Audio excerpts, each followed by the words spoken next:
নিশ্চয়ই আমার জন্য ড্রেস কিনেছিস। ড্রেসটা আমি তোর জন্য কিনিনি।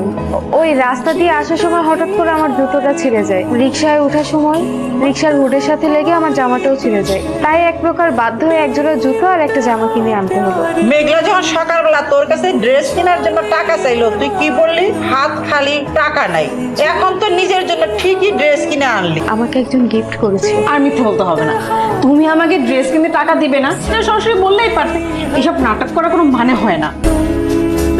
আমাদের এঙ্গেজমেন্ট হয়ে গেছে, আমরা রিসেন্টলি বিয়ে করব, আর আমার বাবাকে তোমাদের বাড়িতে পাঠাবো। কালকে আমাদের বাসায় একজন মেহমান আসবে, আশিকের বাবা আসবে। হ্যাঁ বলছে তো, আপনার ছেলে আমার মেয়ের পিছনে ঘুরঘুর করে, আমার মেয়েরে বিয়ে করতে চায়। কি জামানা পড়লো, হ্যাঁ? মেয়েরা আজকাল ঘরের থেকে বাইরেও যাইতে পারে না, বকাটা ছেলে ফেলে মেয়েদের পিছনে ঘুরঘুর ঘুরঘুর করে। আমি যতটুকু জানি ইতি আর আশিক একজন একজনকে 5 বছর থেকে পছন্দ করে।